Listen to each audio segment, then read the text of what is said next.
আমি আপনাদের সকলকে দীর্ঘক্ষণ অপেক্ষা করার জন্য আমি নিজে ক্ষমা চেয়ে নিচ্ছি,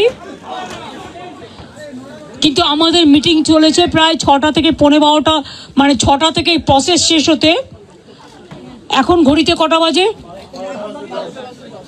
12টা বাজে 10 মিনিট বাকি। জাস্ট 5 মিনিট আগে আমাদের জুনিয়র ডাক্তারদের টিমটা বেরিয়ে গেল।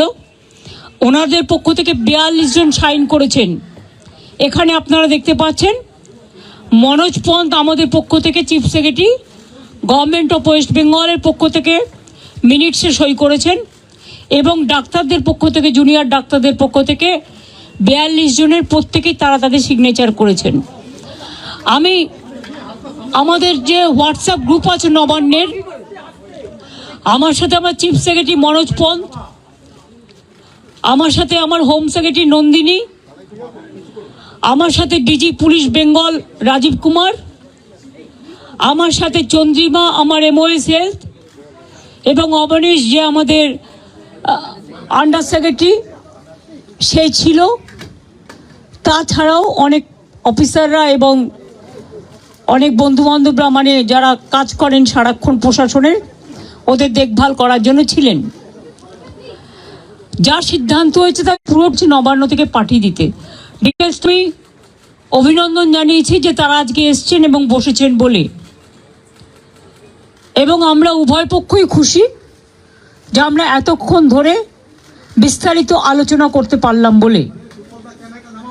তারাও অনেক ইস্যু রেজ করেছেন, আমরাও আমাদের যা কমেন্টস আমরাও যতটা পেরেছি, ওদের বক্তব্যটা ওরা রাখতে চেয়েছিল আমরা সেটা রাখতে দিয়েছি, এবং আমরা আমাদের বক্তব্য যেটা বড়দের সবসময় সৌজন্যটা একটু বেশি করতে হয়, তাই আমাদের বক্তব্য আমরা চেষ্টা করেছি ওদের গুরুত্ব দিয়েই করবার। আপনারা জানেন সিবিআই যে কেসটা তদন্ত করছেন, অভয়া পরিবারকে, অভয়ার উদ্দেশ্যে শ্রদ্ধা জ্ঞাপন করে মিটিংটা আমি শুরু করেছি পরিবারকে সমবেদনা জানিয়ে, এবং ওদের যে 5টা ডিমান্ড ছিল তার মধ্যে ফার্স্ট ডিমান্ড তো ইনভেস্টিগেশন সিবিআই, ওটা তো অলরেডি সিবিআই করছে এবং সুপ্রিম কোর্ট মনিটরিং করছে, ওটা নিয়ে তো আমাদের হাতে নেই। প্লাস ওদের 4টে ডিমান্ড ছিল।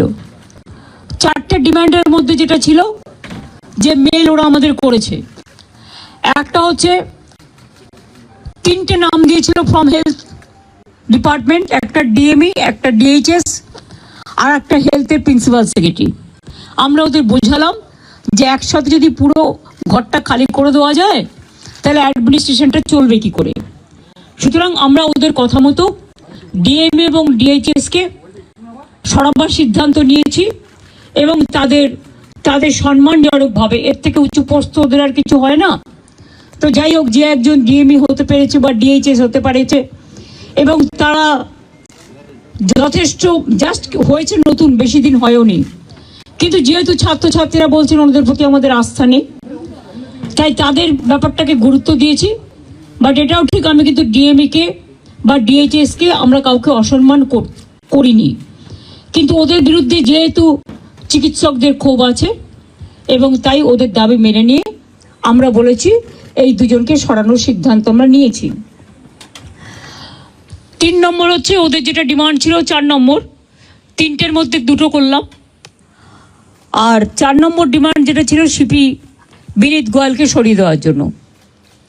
বিনীত গোয়েল ওদের কাছে নাকি আগেই স্বীকার করেছিল, যেটা ওরা মিটিংয়ে বললেন, যে আমি পদত্যাগ করতে চাই, কারণ আমার মনে হচ্ছে তোমরা যখন আমার প্রতি আস্থা রাখতে পারছো না, তোমাদেরও যেমন পরিবার পরিজন আছে আমারও আছে, এটা ওরা আমাকে মিটিংয়ে বলল। এবং বলার পরে আমরা কথা বলেই নিজেদের মধ্যে সিদ্ধান্ত নিয়েছি আগামীকাল 4টের পর আমরা কলকাতা পুলিশ বদল আনব, এবং নতুন সিপিকে দায়িত্বভার বিনীত দেবেন যতক্ষণ পর্যন্ত কোর্ট কেসটা কাল কমপ্লিট না হচ্ছে। 4টের পর আমরা টাইম দিয়েছি। সেক্ষেত্রে নতুন সিপি এবং আরও কিছু পুলিশের রদবদল হবে, সেটা চিফ সেক্রেটারি কালকে নোটিফাইড করে দেবেন আফটার 4 o'clock, এবং বিনীত যেখানে কাজ করতে চেয়েছে সেখানেই তাকে দেওয়া হয়েছে।